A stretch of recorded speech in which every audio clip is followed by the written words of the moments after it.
बिस्मिल्लाहिर्रहमानिर्रहीम। अस्सलाम वालेकुम। जी व्यूवर्स, कैसे हैं आप? अल्लाह ताला आप सभी को शादो आबाद रखे और तमाम आफातों बलियात और मुसीबतों से आपकी हिफाजत फरमाए। मेरा नाम है आमिर और आप देख रहे हैं फैमिली फूड कार्नर। आज हम बनाएंगे बहुत ही मज़ेदार इमली आलू बुखारे का शरबत, वो भी ब्राउन शुगर डाल के। तो देखते हैं इसके लिए हमें किन किन चीज़ों की ज़रूरत है और ये किस तरह से बनेगा। इसके लिए हमें चाहिए 1 पाव खुश्क आलू बुखारा, 1 पाव इमली, 1 किलो ब्राउन शुगर और 2 टीस्पून सादा खाने का नमक।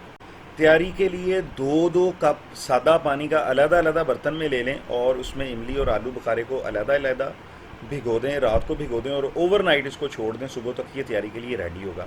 अगर आपके पास इतना टाइम नहीं है तो पानी को उबाल लें और खोलते हुए पानी को अलग अलग 2-2 कप उसी तरह आप अलग अलग बर्तन में निकाल लें और उसमें इमली और आलू बुखारे को डाल के 2.5 घंटे के लिए छोड़ दें। मैंने भी ऐसे ही किया, 2 अलग बर्तनों में 2-2.25 कप गर्म पानी के निकाल लिए हैं और उसमें अलग अलग इमली और आलू बुखारे को डाल दिया। अब इसको 2.5 घंटे के लिए छोड़ देंगे, फिर इसको देखते हैं।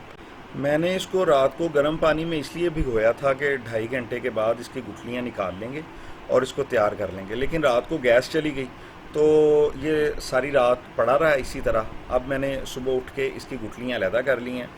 अब ये मेरे पास इमली का पल्प राइट साइड पे पड़ा हुआ है और लेफ़्ट साइड पे जो है वो आलू बुखारे का पल्प पड़ा हुआ है। इसमें से गुठलियाँ मैंने निकाल ली हैं। आलू बुखारा मेरे पास लाया तो मैं 1 पाव ही था, लेकिन रेसिपी बनाने से पहले मैंने इसको मेजर किया तो ये तकरीबन 230 ग्राम था। 20 ग्राम शायद घर में इस्तेमाल हो गया होगा, लेकिन इससे रेसिपी पे कोई असर नहीं पड़ेगा इंशाल्लाह। और इमली जो है ये पूरी 1 पाव थी। अब मैंने इसकी गुठलियाँ निकाल ली हैं और अब इसकी जो पल्प है इसको जग में निकाल लेते हैं और इसको मशीन में चला लेते हैं। ये हम डाल लेते हैं पहले इसमें इमली का पल्प और इसके बाद डाल लेते हैं आलू बुखारे का पल्प और इसमें आधा गिलास सादा पानी ऐड करेंगे और इसको मशीन पे चला लेते हैं, अच्छी तरह बारीक कर लेते हैं। वैसे तो ये पहले ही बहुत नरम हो गया, लेकिन इसको मज़ीद बारीक कर लेते हैं मशीन पे चला के। ये देखें मशीन पे मैंने इसको चला लिया। अब ये इस पोजीशन में आ गया, अच्छी तरह मिक्स भी हो गया और इसकी डेंसिटी देखें कितनी अच्छी हो गई है। अब इसको किसी भी स्ट्रेनर से स्ट्रेन कर लेते हैं। आप इस पल्प को छानने के लिए कोई भी छाननी, कोई भी स्ट्रेनर, मलमल का कपड़ा इस्तेमाल कर सकते हैं। अगर कोई भी चीज़ मौजूद नहीं है, चावल छानने वाला छानना हर घर में होता है, आप वो भी इस्तेमाल कर सकते हैं। मकसद है कि आपने इसको अच्छी तरह छान लेना है ताकि इस अगर कोई चीज़ रह गई है तो उसको हमने अलहदा कर लेना। वो हमें नहीं चाहिए, हमें इसका लिक्विड चाहिए सिर्फ। तो इसको अच्छी तरह छान लेते हैं। मेरे पास ये स्ट्रेनर मौजूद है तो मैं इसके साथ छान लेता हूँ। जग में थोड़ा सा पानी डाल के और उसको हिला के निकाल लेंगे ताकि अगर कोई पल्प, क्योंकि ये काफ़ी गाढ़ा अंदर लगा रह भी गया, तो वो भी स्ट्रेनर में निकल आए। अब इसमें चम्मच हिला के इसको अच्छी तरह हमने स्ट्रेन करना है। और आप उतनी देर में, अगर आपको वीडियो अच्छी लग रही है तो इसको लाइक भी कर दें और मेरे चैनल को सब्सक्राइब भी कर दें। ये देखें, ये आपकी तरफ से हमारी हौसला अफजाई होती है कि हम अच्छा काम कर रहे हैं। एंड पे जब बिल्कुल गाढ़ा सा पल्प रह जाए तो उसमें तकरीबन आधा गिलास पानी और ऐड कर लें ताकि ये अच्छी तरह छाना जाए और कोई भी चीज़ जो है वो एक्स्ट्रा ज़ाया ना हो। तो इसको अच्छी तरह छान लेना है आपने। पल्प को हमने छान लिया है। अब हमने इसमें दूसरी जो 2 चीज़ें रह गई हैं वो हमने ऐड करनी है। 2 चाय के चम्मच हमने घर में आम इस्तेमाल होने वाला नमक डालना है इसमें और 1 किलो हमने ब्राउन शुगर डालनी है इसमें। ब्राउन शुगर एक तो उसका टेस्ट बहुत अच्छा होता है, दूसरा उसका कलर बहुत अच्छा होता है और जो मेन चीज़ है हेल्थ पॉइंट ऑफ व्यू से भी ये बहुत अच्छी है वाइट शुगर की निस्बत।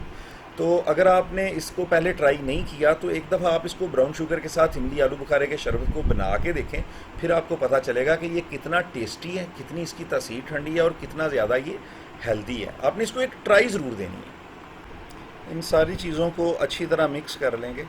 और एक चीज़ याद रखिएगा, ये शरबत आपने स्टेनलेस स्टील के बर्तन में बनाना है और लकड़ी का चम्मच आपने इस्तेमाल करना है। इसके लिए आपने एलुमिनियम का बर्तन आपने इस्तेमाल नहीं करना है। इसके लिए इसको स्टेनलेस स्टील के बर्तन में ही बनाएंगे। अब बर्तन को चूल्हे पे चढ़ा देंगे और हाई फ्लेम पे इसको पकने के लिए रख देंगे और इसमें उबाल आने का इंतज़ार करते हैं। और इस दौरान इसमें चम्मच हिलाते रहेंगे ताकि जो ब्राउन शुगर है वो नीचे लग ना जाए बर्तन के साथ। अब देखें अल्हम्दुलिल्लाह इसमें जोश आना शुरू हो गया, उबाल आना शुरू हो गया। अब आपने घड़ी पे देख के इसको 5 से 6 मिनट पकाना है। ना आपने इसको 4 मिनट पकाना है, ना आपने इसको 7 मिनट पकाना है। आपने इसको 5 मिनट पकाना है या ज़्यादा से ज़्यादा आपने इसको 6 मिनट पकाना है, और इसको तेज़ फ्लेम पे आपने पकाना है, और उसके बाद आपने इसको चूल्हे से उतार लेना है। जिस तरह गर्मी का मौसम आ चुका है, तासीर इस शरबत की बहुत ठंडी है। बच्चों, बड़ों, औरतों, मर्दों सभी के लिए ये यकसा मुफीद है। इन गर्मियों में आपने इसको मशरूब के तौर पे इस्तेमाल करके देखना है। ये आपको इंशाल्लाह बहुत अच्छा, बहुत जायकेदार भी लगेगा, और हेल्थ पॉइंट ऑफ व्यू से भी ये बहुत अच्छा है। माशाल्लाह कलर देखें इसका कितना अच्छा निकल रहा है। कुछ लोग इसमें फूड कलर भी इस्तेमाल करते हैं, लेकिन हम क्योंकि ब्राउन शुगर इस्तेमाल कर रहे हैं तो उसकी वजह से वैसे इसमें किसी फूड कलर की अब ज़रूरत नहीं है। कलर माशाल्लाह बहुत अच्छा निकल रहा है इसका।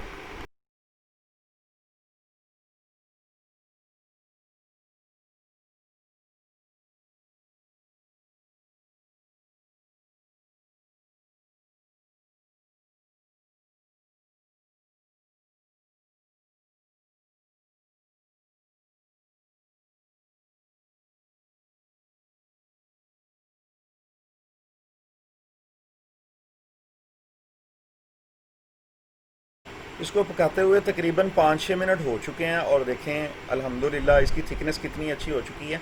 बहुत ज़्यादा थिक आपने इसको नहीं करना, क्योंकि उससे जब आप ठंडा पानी इसमें डालेंगे तो फिर ये नीचे वो इकट्ठा सा हो जाएगा, और उस तरह ये उसमें पानी में हल नहीं होगा। तो आपने इसको 5 से 6 मिनट पकाना है। अब फ्लेम इसका बंद कर लेते हैं और इसको ठंडे होने का इंतज़ार करते हैं, फिर मैं आपको बना के दिखाता हूँ। ठंडा होने पे इंशाल्लाह ये और भी ज़्यादा थिक हो जाएगा। देखिए अभी काफ़ी थिक है, लेकिन जब ये ठंडा होगा तो ये मज़ीद थिक हो जाएगा। अल्हम्दुलिल्लाह अल्हम्दुलिल्लाह रेसिपी हमारी तैयार हो चुकी है। आप इसमें आइस क्यूब्स डाल सकते हैं, लेकिन मेरे पास बहुत ठंडा पानी मौजूद है तो मैं सिर्फ पानी से ही बनाऊंगा। आपने ये रेसिपी ट्राई करनी है और मुझे कमेंट बॉक्स में बताना है कि आपको ये कैसी लगी। वीडियो पसंद आई इसको लाइक करें, मेरे चैनल को सब्सक्राइब करें। बहुत जल्द एक नई रेसिपी के साथ हाज़िर होंगे। तब तक अपना बहुत सारा ख्याल रखिएगा, मुझे दुआओं में याद रखिएगा। अल्लाह हाफिज़।